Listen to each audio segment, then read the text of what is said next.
খুব কষ্ট দিত। যখন আমার সাথীরা খেলতেছিল তখন আমি খেলতে পারতাম না, তখন তো কষ্ট লাগবে, তাই না? আমার হিপ জয়েন্টের সমস্যা ছিল, মেরুদণ্ড হাড়ের সমস্যা ছিল, আর কোমরে। আমরা একদিন একটা ভিডিওতে দেখলাম ডক্টর শফিউল্লাহ প্রধান স্যার, এখানে আসলাম, আলহামদুলিল্লাহ ভালো আমি আছি, সুস্থ আছি, তাকে ধন্যবাদ জানাই।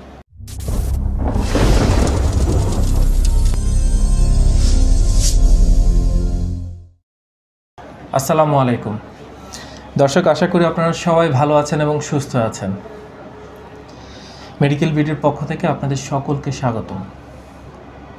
আমরা প্রতিনিয়ত আপনাদের কাছ থেকে অসংখ্য কমেন্টস পাচ্ছি, অসংখ্য ইমেল পাচ্ছি আপনাদের কাছ থেকে, আপনাদের অসংখ্য ভালোবাসা পাচ্ছি। আমরা সত্যি অভিভূত। আপনাদের এই ধরনের কমেন্টস বা আপনাদের নতুন নতুন রোগীর সম্পর্কে জানতে চাওয়া আমাদেরকে অনুপ্রাণিত করে আমাদের পরবর্তী যে এপিসোডগুলো সেগুলো তৈরি করতে। আমাদের কষ্টটা মনে হয় যে আমাদের সার্থক। দর্শক, অসংখ্য রোগী আমাদেরকে জানাচ্ছেন যে আপনারা অনেকভাবে আপনারা উপকৃত হচ্ছেন। আমরা সত্যি আনন্দিত। দর্শক, আজকের আমাদের যিনি অতিথি, আমেনা আক্তার, বয়স মাত্র 18 বছর। দীর্ঘদিন যাবত উনি PLID-তে ভুগছিলেন। ওনার এভিএন ছিল বোথ হিপে। দীর্ঘ একটা সময়, অনেক কষ্টের একটা জীবন, কষ্টের একটা সময় উনি পাড়ি দিয়ে এসেছেন, কিন্তু উনি হেরে যাননি জীবনের কাছে। আজকে উনি সম্পূর্ণ সুস্থ এবং ভালো হয়ে উনি বাড়ি ফিরে যাচ্ছেন। আসুন দর্শক, সরাসরি আমরা ওনার সাথে কথা বলি এবং ওনার এই জয়ী হওয়ার গল্পটা আমরা ওনার মুখ থেকে শুনি। আসসালামু আলাইকুম। ওয়ালাইকুম আসসালাম। আপনার নাম হচ্ছে আমেনা আক্তার? জি। বাসা কোথায় আপনার? কামরাঙ্গীরচর, ঢাকা। ঢাকার কামরাঙ্গীরচর, খুব কাছেই। জি। আমাদের কি একটু বলবেন যে আপনার কি সমস্যা ছিল? আমার হিপ জয়েন্টের সমস্যা ছিল, মেরুদণ্ড হাড়ের সমস্যা ছিল, আর কোমরে ব্যথা ছিল। আচ্ছা, কতদিন যাবত বা কত বছরের, মানে সবার প্রথমে এটা বুঝতে পারেন? যখন আমার 7 বছর, তখন আমি দড়ি খেলতে গিয়ে ব্যথাটা তখন থেকেই শুরু হয়। আচ্ছা, দড়ি লাফ খেলছিলেন? জি। তখন ব্যথাটা পাই, আমি অনুভব করতে পারি যে আমার ব্যথা হচ্ছে পায়ে। আচ্ছা, তখন সাথে সাথে গিয়ে বাবা মাকে বিষয়টা জানান? তখন আমি বলি নাই, কিছুদিন হাঁটতে পারি না, তখন আমার আম্মু খেয়াল করছে যে আমি সোজা করে হাঁটতে পারতেছি না। তারপর থেকেই চিকিৎসা নেওয়া হয় অনেক জায়গায়। আচ্ছা, তো প্রাথমিকভাবে আপনার কি মনে আছে তখন, যদিও আপনার বয়সটা তখন অনেক কম ছিল, বাট কি ধরনের ট্রিটমেন্ট করা হয়েছিল, কোনো কিছু খেয়াল আছে আপনার? জি আছে। মানে যখন হসপিটালে যেতাম তখন স্যার বলতো যে এক্সরে টেস্ট যা ছিল তাই করা হতো। তারপর বলতো যে 16 বছর হলে অপারেশন করা হবে, ঠিক আছে। তখন বলতো না যে কি হয়েছে আশেপাশে, সেটা আপনাদেরকে বলতো না? না।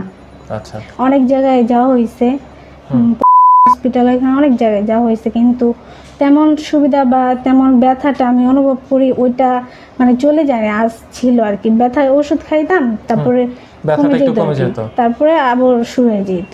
আচ্ছা, এটার জন্য কি মানে সমস্যাটা কি হতো? আপনি কি একটু খুঁড়িয়ে খুঁড়িয়ে হাঁটতেন বা এরকম কোনো কিছু ছিল? জিনিসটা কি হতো? আমি বসতে পারতাম না, কিছুক্ষণ যাবত দাঁড়ায় থাকতে পারতাম না, 5 মিনিটও না।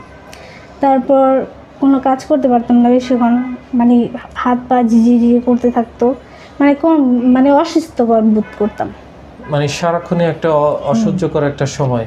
তো এই জিনিসটা প্রকট আকার ধারণ করেছিল কবে? ধীরে ধীরে বাড়ছে আর কি।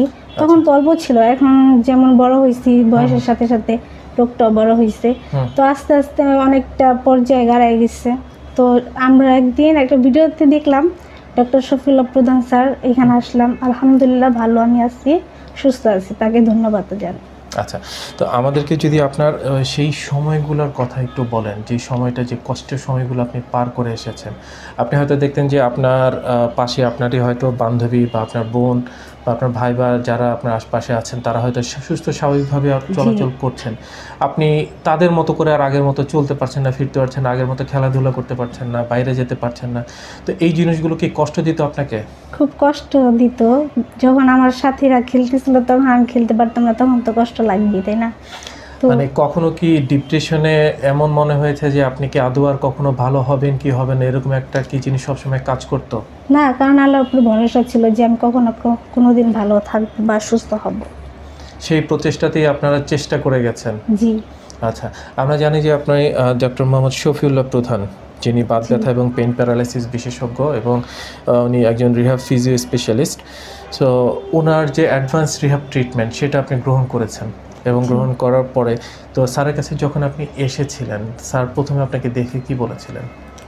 বলেছিল যে এই বয়সে এত বড় রোগ, আরো অনেক কথা বলেছিল, তো কথা মনে নাই, কিন্তু ডাক্তার বলছে যে তুমি সুস্থ হবা। কথা দিয়েছিলেন জি। স্যার? আচ্ছা, কিন্তু আলহামদুলিল্লাহ আমি যেমন আছি এখন আলহামদুলিল্লাহ ভালো আছি। তার মানে স্যার যে আপনাকে কথা দিয়েছেন, স্যার তার কথা রেখেছেন। জি। আজকে আপনি সম্পূর্ণ সুস্থ এবং ভালো হয়ে আজকে আপনি বাড়ি ফিরে যাচ্ছেন। আপনার যে এই যে দীর্ঘ একটা সময় পরে আপনার যে সেই একটা আগের জীবনে আপনি ফিরে যাবেন, স্বাভাবিক একটা জীবনে সবার সাথে কাঁধ মিলিয়ে আপনি চলবেন, বাসার সকল কাজে আপনি সহযোগিতা করতে পারবেন। কেমন লাগছে আপনার কাছে? আমার কাছে খুব ভালো লাগতেছে, ভালো লাগারই তো কথা, তাই না? খুব ভালো লাগতেছে। আলহামদুলিল্লাহ। দর্শক, আমরা এখানে ওনার মাকে পেয়েছি, যিনি সেই প্রথম থেকে শেষ পর্যন্ত ওনার সঙ্গে ছিলেন। প্রতিটা চিকিৎসায় প্রতিটা ধাপে ধাপে উনি ওনার সাথেই ছিলেন এবং উনিও কিন্তু এই কষ্টের সময়গুলো একসাথে উনি পাড়ি দিয়েছেন এবং ওনার এই আন্তরিক প্রচেষ্টা কিন্তু আজকে ওনার মেয়ে সম্পূর্ণ সুস্থ এবং ভালো হয়ে গেছে। আসলে একটু ওনার সাথে একটু কথা বলি এবং ওনার কাছ থেকে পুরো বিষয়টা একটু জানি। আসসালামু আলাইকুম মা, আপনার নামটা একটু বলেন। আমার নাম রাজিয়া। রাজিয়া, আপনার মেয়ে আমিনা আক্তার দীর্ঘ একটা সময় উনি একটা বড় একটা কষ্টের একটা সময় কাটিয়েছেন এবং এই পুরো সময়টাতে আপনি ওনার সঙ্গে ছিলেন। আমাদেরকে যদি একটু প্রথম থেকে বলেন যে প্রথম যখন আপনারা দেখতে পান যে আপনার মেয়ের কিছুটা চেঞ্জ এসেছে, সেই সময় থেকে বা সেই সময়কার কথা বা সেই সময় কী ধরনের ট্রিটমেন্ট করেছিলেন সেগুলো যদি একটু বলেন। আমরা তো যারা অনেক জায়গায় চেষ্টা করছি ই করার জন্য, তারপরে অনেক জায়গায় পরীক্ষা আমরা করা চিকিৎসা করছি, কিন্তু কোনো জায়গায় ই হয়নি। এখানে আসছি, আল্লাহ দিলে একটু ভালো হয়েছে, এতে ভালো। আচ্ছা, তো এই যে আপনার মেয়েকে যে আপনি দীর্ঘ একটা সময় পরে আপনি দেখছেন সম্পূর্ণ সুস্থ এবং ভালো, কেমন লাগছে মা হিসেবে আপনার কাছে? আলহামদুলিল্লাহ ভালো লাগতেছে। আচ্ছা, আপনার কাছে আরেকটা বিষয় একটু জানতে চাই যে এই যে যে যার আসলে ব্যথা হয় সে বুঝতে পারে ব্যথার জি, যন্ত্রণা সে কি, বুঝতে পারে। অন্য কেউ কিন্তু আসলে বুঝতে মুখে পারে বলা না। যে আমার ব্যথা হচ্ছে ওইখানে, কিন্তু অন্য মানুষ তার বুঝবে না না, যে বুঝবে না। ওইখানে কি যন্ত্রণাটা হচ্ছে, কিন্তু আমি বুঝি যে কেমন লাগে। আগে থেকে অনেক বেটার ফিল করতেছি আলহামদুলিল্লাহ। তো আপনার মতো যে এরকম অসংখ্য রোগী কিন্তু আমাদের আশপাশে ছড়িয়ে ছিটিয়ে আছে যারা হয়তো এই ধরনের সমস্যাগুলোতে ভুগছেন, আমাদের সেই সকল ভাই বোনদের উদ্দেশ্যে কিছু বলবেন? তাদেরকেও বলি এখানে আইসা চিকিৎসা নিতে পারেন, এখানে ভালো ট্রিটমেন্ট দেওয়া হয় এবং স্যার এবং সিস্টারদেরকেও তারাও ভালো, খুব ভালো ব্যবহার করে। ডক্টর শফিউল্লাহ প্রধান স্যারকে ধন্যবাদ জানাই, আপনাদেরকেও ধন্যবাদ আমিনা আক্তার। জি, ধন্যবাদ। দর্শক মণ্ডলী, পিএলআইডি কারো কারোর জন্য এটা অনেক কঠিন একটি রোগ, বাট সঠিক সময় যদি সঠিক চিকিৎসাটা আপনি গ্রহণ করেন এটা খুবই সাধারণ একটি ব্যাপার। আমরা দেখতে পাই যে আমাদের অসংখ্য প্রবাসী ভাই বোন, আমাদের দেশের অসংখ্য কর্মঠ ভাই বোন শুধুমাত্র পিএলআইডির কারণে সারা জীবনের জন্য অকর্মণ্য হয়ে যান। তারা ধরতেও পারেন না অনেকে যে আসলে তার সমস্যাটা কোথায়। অনেকে বলেন যে আমার ব্যথা শুধু ব্যথা, মানে ব্যথার যন্ত্রণা যে আসলে কী যন্ত্রণা যার হয়নি সে আসলে বুঝতে পারবে না। দর্শক, আমাদের হাতের কাছে কিন্তু আছে এই ধরনের চিকিৎসা এবং অত্যাধুনিক চিকিৎসা, যার মাধ্যমে খুব অল্প সময়ের ভিতরে আপনি কিন্তু ভালো হয়ে যাওয়া সম্পূর্ণভাবে সম্ভব, যদি আপনি একটু সঠিক সময়ে চিকিৎসাটা করতে পারেন এবং সঠিক জায়গায় করতে পারেন। আমাদের বাংলাদেশে কিন্তু এখন অনেক অনেক ভালো ভালো কনসালটেন্ট আছেন, অনেক ভালো ভালো প্রতিষ্ঠান আছে যে প্রতিষ্ঠানগুলোতে এই ধরনের ট্রিটমেন্ট করা হচ্ছে।